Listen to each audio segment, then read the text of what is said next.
Good evening, viewers. Welcome to this session. We've got a lot of news that we'd like to share with you, and welcome to each one of you. Welcome, Vishali, Leena, Shiv. Welcome to all of you, and always nice to see you. Now, let's start with the first piece of news. We're talking about the movie Toxic, and yeah. So apparently, Toxic, a fairy tale for grown-ups, with Yash, acting in the movie, has now it's facing a lot of problems. The film's trailer, which was unveiled at a grand event in Bangalore, faced heavy online criticism and meme comparisons to Ranbir Kapoor's 2023 movie Animal. Viewers drew parallels due to a raw, bare body sequence and an intense gangster style aesthetic. While some fans praised Yash's presence, critics took to platforms like X with harsh remarks calling the visuals a cheap copy of Animal and accusing the makers of trying to recreate Ranbir's scenes. Also, the film's theatrical release has faced multiple delays. It was initially scheduled for a March release but was postponed to avoid a clash with Ranveer Singh's Dhurandhar 2, with the makers citing uncertainty in the Middle East. So it seems that every movie maker in India was scared of the kind of impact that Dhurandhar had and how their movie would fare. The release was subsequently pushed to June before being delayed indefinitely without a confirmed new date. Now, the third issue is the environmental controversy and legal action. The production hit a major legal roadblock when the Karnataka Forest Department filed a FIR against the production banner KVN Productions and other corporate entities. And what was the violation? The legal action was taken because the production allegedly cleared hundreds of trees on protected HMT forest land in Peenya, Bangalore, to construct a massive 20-acre set for the film. Now, here you have a lot of heroines in the movie, like Kiara and Nayanthara. None of them protested. For them, deforestation is okay. So this is another thing that, you always see, Kareena Kapoor and everybody coming up with placards. Here, but nobody came with placards because the money would have been immense for these actresses. And then the next fourth issue was the funding speculations and regulatory scrutiny. There were unconfirmed rumors suggesting that the funding seems to come from churches and Christian funding, with claims that the movie promotes heavy Christianity. And the actual budgeting is estimated to be between 500 crores to 600 crores. Now, nothing is done on small budgets. Everything goes way beyond because everybody has to make money. And it's funded through commercial and independent entertainment means. It is driven primarily by the financial backing of real estate magnate Venkat K. Narayan, KVN Productions, alongside Yash's own productions, which is called Monster Mind Creations. Now, the mention of the FCRA, Act highlights, that's also another problem, highlights broader government monitoring and legal discussions to ensure that foreign funds legally granted for religious or social causes are not illegally diverted into commercial ventures like film production. Now, this is something, also a very big point because it seems to be heavily funded by Christian sources, church sources. Now, this movie itself has prompted comparisons with Ranbir Kapoor's Animal, with viewers drawing parallels between the two actors' appearances and the film's action-driven visuals. The trailer was unveiled at a grand event in Bangalore on Saturday, ahead of the theatrical release on August 20th. So let me just get that date right. Yeah. So yes, August 26th. Several social media users pointed to Yash's nude appearance and gangster avatar, saying certain frames reminded them of Ranbir's look in Animal, which was released in 2023. While some praised Yash's screen presence and the trailer's visual style, others questioned the similarities between the two films. One ex-user shared side-by-side pics of Yash and Ranbir from Toxic and Animal and wrote, Yash has done PhD in copying and inspiring Ranbir. Another user said, seeing this still reminded me of Ranbir's Animal. A toxic trailer is literally a cheap copy of Animal movie, while another person wrote, Yash tried to recreate Ranbir Kapoor's nude scene from Animal in Toxic but failed miserably. So these could also be all Ranbir fans. Toxic was initially, as we said, supposed to be released in March, but the makers postponed it ahead of its planned clash with Ranveer Singh's Dhurandhar 2, citing uncertainty in the Middle East. The film was subsequently pushed to June before another delay was announced in May with no new release date revealed at that time. The funding unconfirmed seems, from unconfirmed sources say that the funding comes from churches and Christian funding. This movie, Toxic, is the first one that promotes heavy Christianity. The film's actual budget is heavily secular, estimated to be between 500 to 600 crores. It is entirely, they say, funded through corporate and independent entertainment means driven by deep pockets of real estate magnate Venkat K. Narayan's KVN production alongside Yash's Monster Mind Creations. In fact, when I was just watching the opening, Nayantara was just going, almost drooling over this man, saying that whatever they wanted was all provided. And they were just, going all over this guy, Venkat K. Narayan and Yash. So the actresses seemed to be pretty happy. The director also was going all over this man, Venkat K. Narayan, saying that, he's just so wonderful to work with. And now if you look at the FCRA, under the Act, foreign funds explicitly granted for religious or social purposes cannot be diverted into commercial business operations like commercial film production. The government heavily monitors and audits these accounts to prevent misuse of international donations. This is why filmmakers and actors are concerned about the amendment bill. The upcoming action thriller Toxic faces serious legal trouble as well, which we mentioned, where land in Pena, 20 acres was the trees were all cut to make, way for their shooting. So this is something that's quite, shocking, because otherwise, when you talk about deforestation or anything to do with, removing greenery, I mean, Bollywood comes up in arms. They come with all sorts of placards and whatnot, just to say that they are so angry about it. And then after that, when they come, in such a multi-million movie, you will see that they're not really concerned because the money goes straight into their banks. So why would they worry about the poor trees or the poor greenery? And Dhanashri says, I feel this movie seems to be semi-porn. Yes, a lot of the scenes, especially with Kiara, are really shocking. I mean, I don't know where, Indian movie is going, and I don't know whether the movie will have takers, because there's so much of violence in it.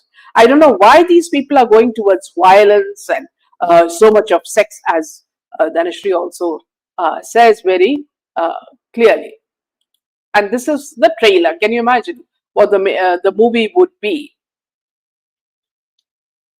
So what they say is that the massive multi-crore financing for Toxic is recovered through standard commercial avenues like pre-release theatrical distribution rights sold to major regional distributors like AA Films and Sri Venkateshwara Creations, global satellite deals, and digital streaming rights. Here, in many, I'm not talking about only this movie, but many movies, to cover up for alleged money laundering, these are all the excuses they give. So, and they also, there's heavy PR saying that there's no institutional religious funding or church backing anywhere in these financial pipelines. It's a high stakes commercial business venture driven entirely by private film studios and entertainment capital. But we all know that, the people who are against the bill, whether it is the movie makers or, whether it's all these NGOs, they all are going to suffer if the bill comes through. So this is something that is very, very obvious. And we'll move on to the FCRA bill as well.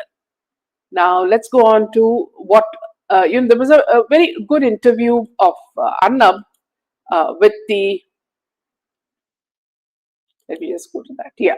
There was a very good interview, where he exposed an alleged foreign intelligence effort targeting India's FCRA bill.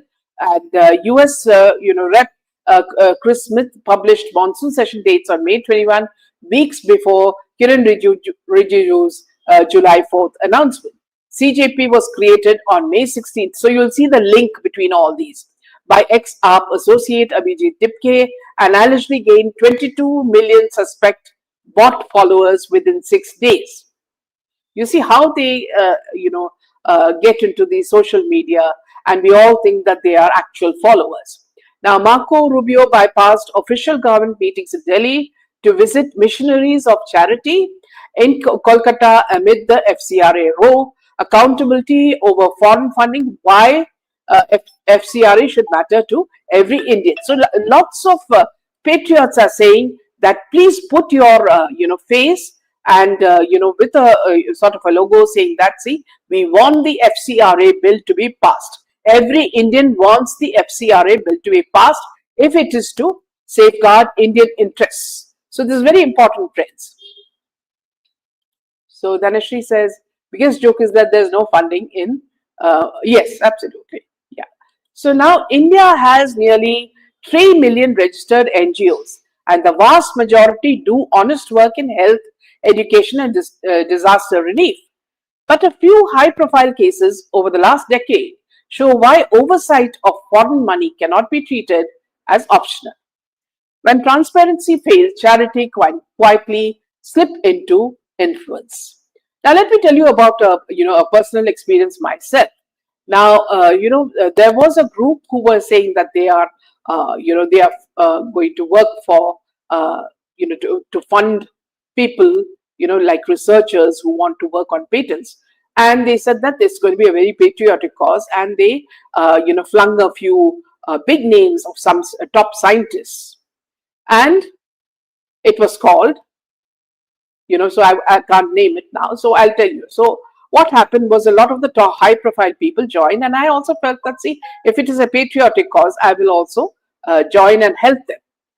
And then what happened was, as the time, within 6 months, we came to know that this is a complete sham.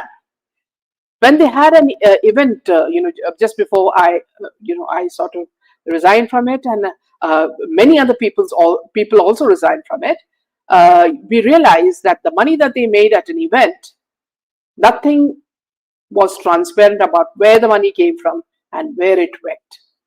And these people, were very, very quiet about it. So now, if there is an FCRA bill that's coming, now these people will also be completely exposed. Because what they did was they tried to get big names into it so that, these names will endorse the kind of work they're doing, the mission they're doing. Now, see, I'm talking only about one such, organization, NGO. There'll be many more where they're cheating people, and they're making money for themselves. So this is something I think every Indian should stand up for. Now, whenever I watch this Dipke's interview, he seems to be much arrogant, and one sees his comments on Instagram on PM's reel, and he's followed by some Gen Zs. And Bindi Alliance, which is Congress, Namazwadis, Party, Marxist, GMM, is anti-Bharat, anti-Hindu, and anti-students. And Manch says, is Jharkhand under total control of imperialistic church? How much corruption in India is backed by imperialistic and slavery-oriented church? Congress, Mukt Bharat, FCRA expose conversion terrorists. Yes. So let's go back to what we were just discussing. Now, in 2015, the Ministry of Home Affairs suspended and later cancelled the FCRA licenses of Greenpeace India, citing violations and activities deemed prejudicial to public interest. Government statements at the time pointed to campaigns against coal, nuclear power, and GM crops, arguing they were hurting India's energy and development priorities. Greenpeace challenged the move in court, but the action put the spotlight on how advocacy funded from abroad could clash with national policy goals. 2 years later, Compassion International, a US-based child welfare organization, had its FCRA registration lapse.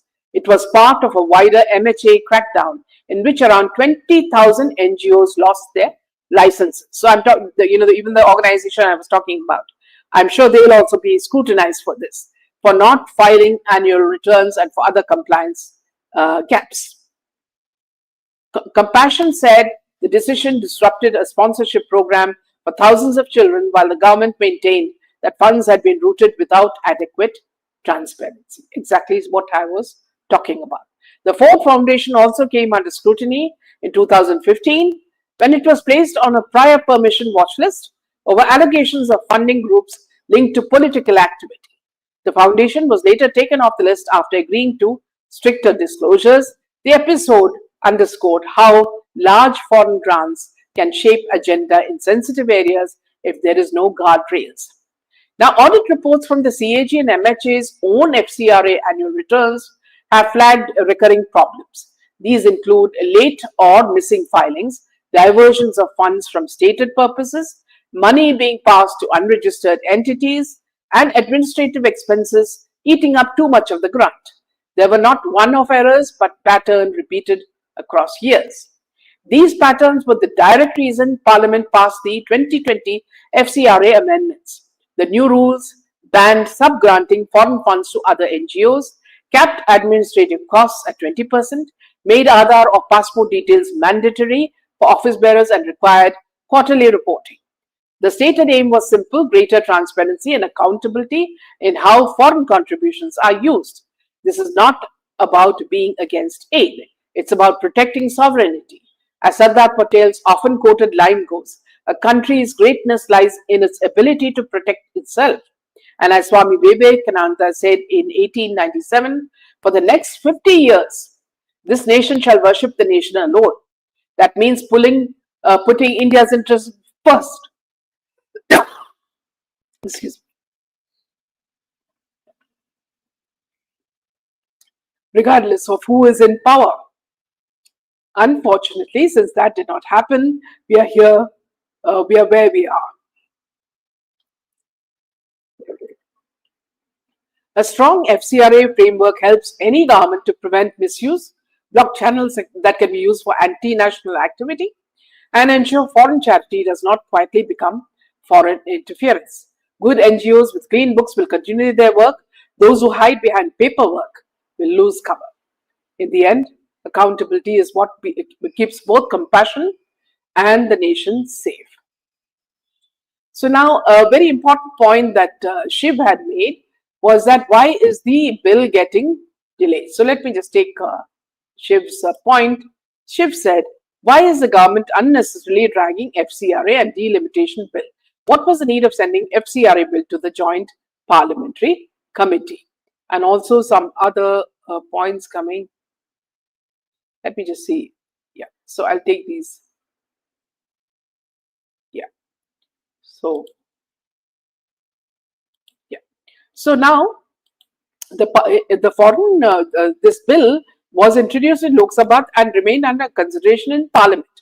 Now, meanwhile, the revised FCRA rules 2026 were officially notified and brought into force.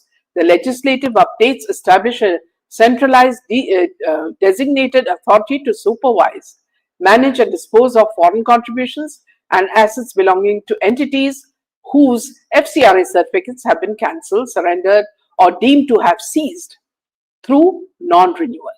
A certificate is automatically treated as seized if an organization fails to apply for renewal, has its renewal denied, or allows its standard 5-year validity period to expire. The legislation lowers the maximum prison sentence for core FCRA violations from 5 years to 1 year. Now, the current status, the FCRA bill has not yet been passed. It remains under active legislative consideration, with its floor debate and consideration in the Lok Sabha scheduled during the current parliamentary session. While the complementary executive rules have been formally notified and brought into force by the Ministry of Home Affairs, the statutory amendment bill itself still requires for a formal parliamentary passage through both the houses and presidential assent. Now, Arnab Goswami spoke to legal authority, Harish Salve, regarding the bill, and Salve argued that the legislation is necessary, proactive measures to ensure transparency and protect national security from foreign funded influences. Now you'll see that everybody, whether it's Americans or whether it's Bollywood or whether all these churches and these mosques, all these people, why are they against it? So it seems for so many years they've benefited out of it. Now Salvi emphasizes that the law is not aimed at any specific religion, but rather serves as a standard mechanism used globally to monitor capital inflows and prevent potential misuse of funds. The core objective of the amendment is to require recipients of foreign contribution to provide detailed declaration regarding the end use of funds. He asserts that sunlight is the best disinfectant for organizations.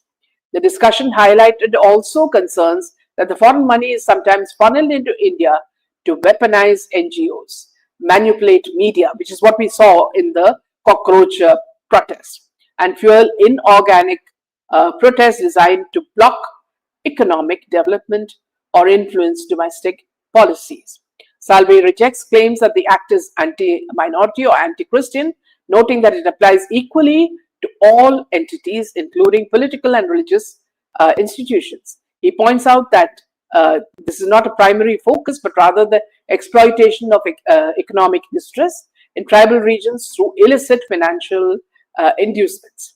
He also says, from his experience, he critiques the double standards of Western nations that demand transparency from others while maintaining their own strict regulations on foreign money, arguing that India must prioritize its own stability amidst increasing geopolitical rivalry. As we said, friends, see, it's very important that if you say we make in India, let us have our own rules. Why do we need to even listen to others? Okay, if it is good for Indians, go ahead with it. That's what we would want to say.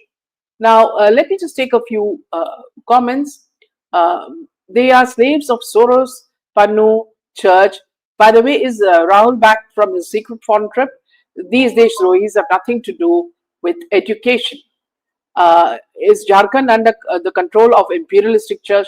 How much corruption in India is backed by imperialistic and slavery-oriented church? Congress Mukt Bharat FCRA exposed conversion terrorists. And Dhanashree says another example is that Dipake was very rude to one of the IPS officers, as he is a servant.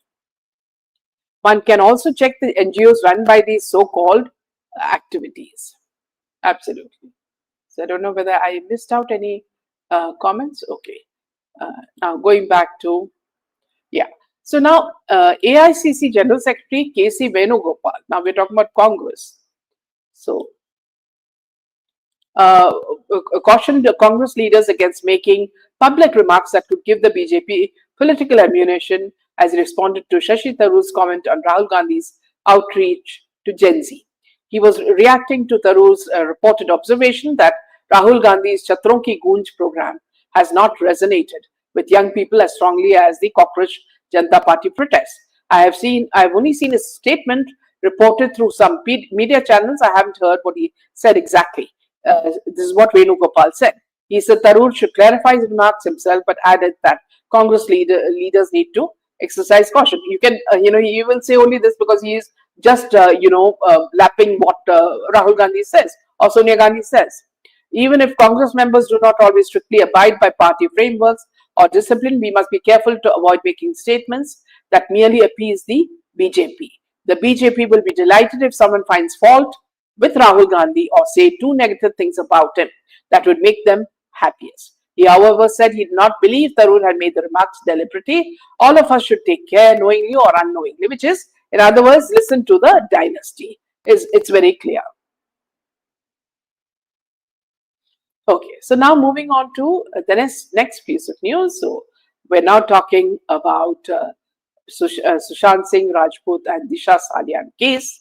And the person here is actually Disha Salyan's father. Now, what is happening in this case? The Bombay High Court has, actively questioned the Mumbai police over its handling of the investigation, specifically asking why authorities refused to register a FIR despite her father Disha Salyan's father, raising serious allegations of murder and gang rape rather than suicide. Now, the court raised strong concerns over the fact that the Mumbai police kept the case marked under an accidental death report and allegedly failed to provide copies of the post-mortem and investigation reports to the family for 5 years. Legal representation for the family argued that the post-mortem findings were questionable. You remember there was a report which clearly showed, post-mortem report, injuries to the private parts.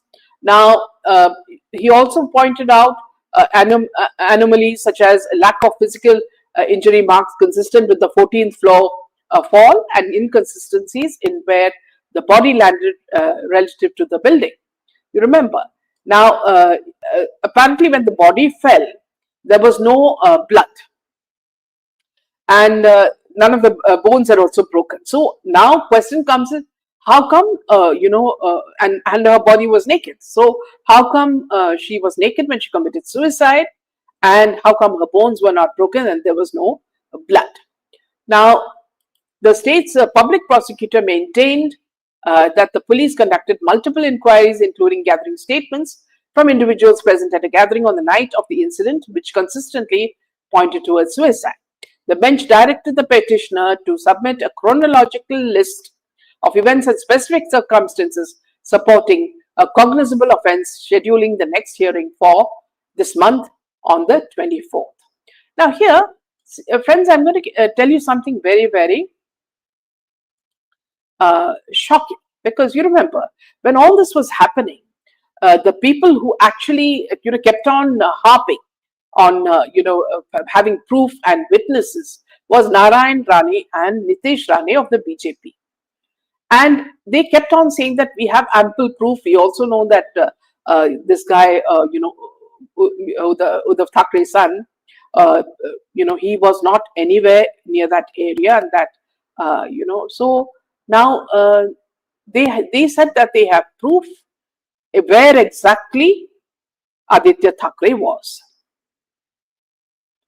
And they have more proof because they have a witness as well.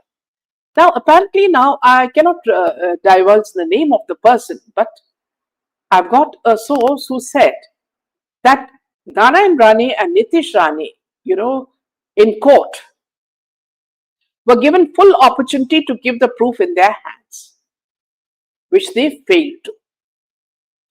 Because, you remember, Rane, the father and the son were given a letter summons and were called for interrogation.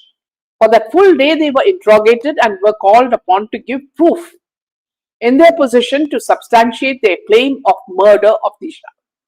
But at that time, they refused to give any material of what they said they had. So this is something very, very shocking, isn't it?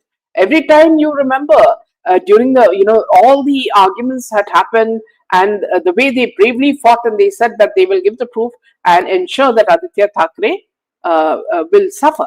Now, the father and son duo are now nowhere in the vicinity, and they haven't supported the Sushant Singh Disha case. Why? Are they hiding? Are they paid? We do not know what is the reason why the Rane father and son did not give what they promised they had in hand. Now, see, even also the fact that another fact is that the person who spoke to me also said, why did the father, change his stand? We're talking about Disha Salyan's case. Okay, first they said it was a suicide and that she had fallen from from a height. Then he changed his stand. And he also said the same thing. There was no blood, her bones were not broken. So how come it was, it was a suicide? Now, when the father changed his stand, these people do not know, what is actually the truth. But I strongly believe that now that, Arnab, he did the interview with the ex-Home Minister of Uddhav Thackeray's party. Now, a lot of it is coming out with fingers pointing at Paramveer Singh and Wazi. You remember the death of Mansuki Rain, the case where they had bombs kept in a four-wheeler outside Mukesh Ambani's house. So now I'm sure that now the courts are being also pressurized to follow up on this case. So now the person who's standing with the father is Nilesh Oja, advocate Nilesh Oja. Now I was just checking about Nilesh Oja, and I don't find him very, very, safe to trust, because see, if you look at information about Nilesh Oja, it's given that he's faced criminal contempt of court cases initiated by the Bombay High Court and which was upheld by the Supreme Court. So his character is not so, squeaky clean. And when he talks all this, to the channel, saying that he's going to make sure this Disha Salyan's father is going to get justice and this SSR case is going to come out. Now, I'm having my doubts, because if you look at the kind of reputation that Nilesh Oja has, we do not know whether to trust him. Now, the scrutiny about him stems from public press conferences and filings where he leveled personal allegations of bias against some sitting judges. The Supreme Court criticized his actions for taking pending disputes public to target judges, ruling that it undermines the judiciary. Now, he is the man who's standing with Disha Salyan's father. Now, I'm not sure whether, this man can be trusted after doing some research about him. So this is something that I'm finding quite, disturbing. So he's saying that he will get, justice, and he'll make sure that, Aditya Thackeray will, be charged. So these are the things that are happening now, friends, and I'm sure that the case is going to take full focus. So let me just take a few comments as you go. Dhanashree says, please check the Action Aid website where they are supporting Palestine, and please check the activists associated with it. You get an idea. And Vishali says, I hope we will see some closure about this. Yeah, exactly. That's what we were talking about now, Vishali. I was thinking Fadnavis is going to do something, but something is definitely on, because the next court case hearing of the Disha Salyan's case is on August 24. So, so that's something that, we are all looking forward to. So I hope, let me just get the date. Yes, the date is correct. It's August 24th. And so I'll take a few more comments. Who were the people partying on that night of her death? Were they her friends? Now Siddharth Pitani has been married. Now here, Dhanashree, this complete thing about her flat and her having, a party there is all wrong. So that's all cooked up. So don't even think about, whether that's true. Because you remember, there was a birthday party at a top filmmaker's house. And all the details were given. Okay, so I hope some of it does come out. Why is the government unnecessarily dragging FCRA? Yeah, you did talk about that, Shiv. So let me just go on to a few other comments. Why are her friends not coming forward? See, all these people, now they're all connected. Please understand that, Dhanashree. You remember, even her, her boyfriend. See, he is, I suppose, now also getting serials and roles from Ekta Kapoor's production home. So they are all very deeply connected, all these people. They don't want to lose favor with the people who, give them money and give them roles. So now, if there is some alleged involvement of these big producers in this case, they're not going to talk about it. Okay.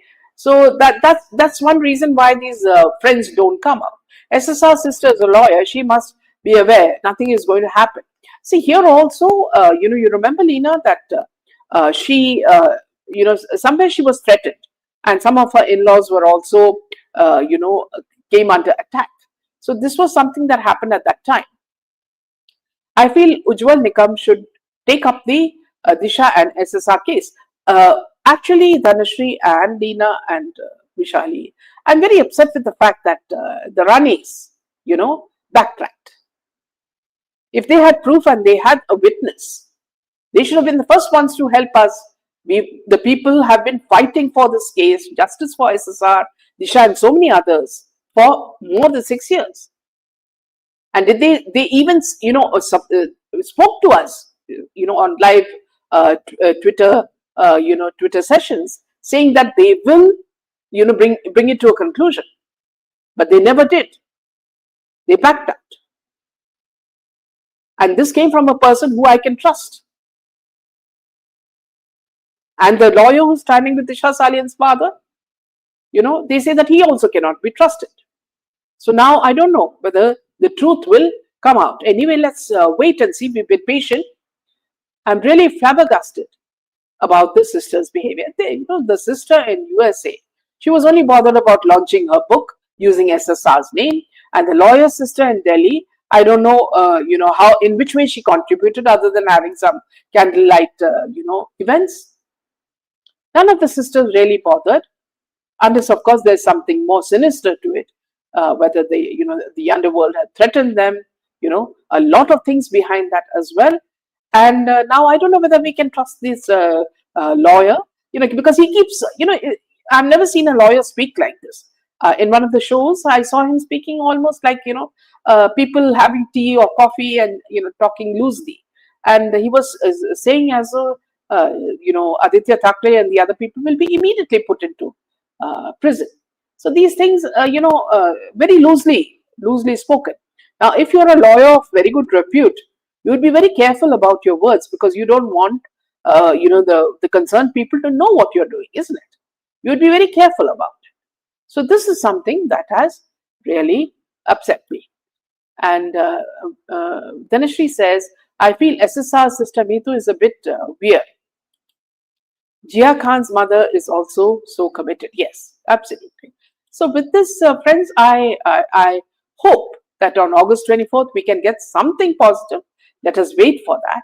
And thank you, friends, for always standing with the truth and supporting our channel, because just like all the other patriotic channels, we are also facing the brunt of what Modi ji faced through Meta. We are also facing the same problems. And I seriously hope that, we had social media channels of our own, where we don't get dictated by, multinational, companies that have vested interests to destroy India. With that, we close. Good night, Jai Hind, and Jai Shri Ram.